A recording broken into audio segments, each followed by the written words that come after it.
18 দলীয় জোটের শীর্ষ নেতৃবৃন্দের বিরুদ্ধে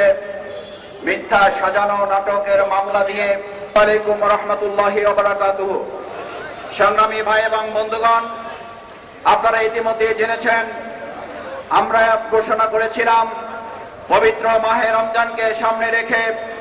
18 দলীয় জোটের পক্ষ থেকে রাজপথের কোনো কর্মসূচি আমরা পালন করব না। আজকে অত্যন্ত দুর্ভাগ্যের বিষয়, আওয়ামী সরকারের তাদের নেতিবাচক কর্মকাণ্ডের প্রেক্ষিতে, দেশ বিরোধী ষড়যন্ত্রের প্রেক্ষিতে, 18 দলীয় জোটের নেতৃবৃন্দের বিরুদ্ধে ষড়যন্ত্রের প্রেক্ষিতে আমাদেরকে বাধ্য হয়ে আজকে এখানে নামতে হয়েছে। আমাদেরকে যারা আজকে রাজপথে নামতে বাধ্য করেছেন, আমরা সেই আওয়ামী লীগ সরকারকে আজকে রোজা অবস্থায় আমরা তাদেরকে জানিয়ে দিতে চাই, এই রমজানে আমরা দেশের মানুষকে আপনারা যারা কষ্ট দিতে বাধ্য করেছেন, আগামী দিনে রাজপথে আপনাদেরকে দুর্বার আন্দোলনের মোকাবেলা করেই গণপদত্যাগে আপনাদেরকে বাধ্য করা হবে। এই কষ্টের বদলা দেশের জনগণ শুধু ভোটের মাধ্যমেই নেবে তা নয়, এই কষ্টের বদলা আগামী দিনে আপনাদেরকে রাজপথে গণ আন্দোলনের মাধ্যমে অত্যন্ত লজ্জাজনক অবস্থায় আপনাদেরকে পদত্যাগে বাধ্য করবে। আপনাদের ভালো করে জানা থাকার কথা, 18 দলীয় জোটের নেতৃবৃন্দের বিরুদ্ধে আপনারা সচিবালয়ে বোমা ফাটানোর মামলা দিয়ে তাদের বিরুদ্ধে গ্রেপ্তারি পরোয়ানা জারি করেছেন, নাটক মঞ্চস্থ করেছেন,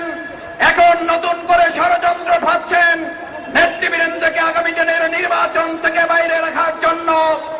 আপনাদের ভালো করে স্মরণ করিয়ে দেই,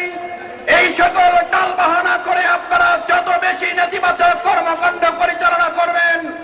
আগামী দিনে 18 দলীয় জোটের পক্ষ থেকে যেখানে একজন কর্মীকে দাঁড় করিয়ে দেওয়া হবে, ডাকবাংলার জবাবের মাধ্যমে আগামী দিনে আপনাদের বিরুদ্ধে তীব্র জবাব প্রদান করা হবে।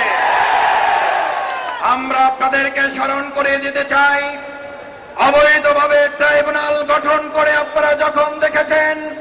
ট্রাইব্যুনালের এই কর্মকাণ্ড দিয়ে জামাতের নেতৃবৃন্দ, বিএনপির নেতৃবৃন্দকে ফাঁসানো যাচ্ছে না, ওই নাটক এবং উপন্যাস যখন ভালো করে কাজে লাগছে না, তখন সচিবালয় এবং রাজপথে বঙ্গভবন ভবনের সামনে বোমা ফাটানোর যে নাটক মঞ্চস্থ করেছেন, ট্রাইব্যুনালের নাটকের মতো সকল নাটক ধূলিসাৎ করে জোটের আন্দোলনের মাধ্যমে আপনাদের পদত্যাগে বাধ্য করা হবে। আগামী দিনে ঈদের পরের সেই কঠিন কর্মসূচি পালনে সকলকে রাজপথে ভূমিকা পালন করার উদাত্ত আহ্বান জানিয়ে আমি আমার বক্তব্য শেষ করছি। আল্লাহ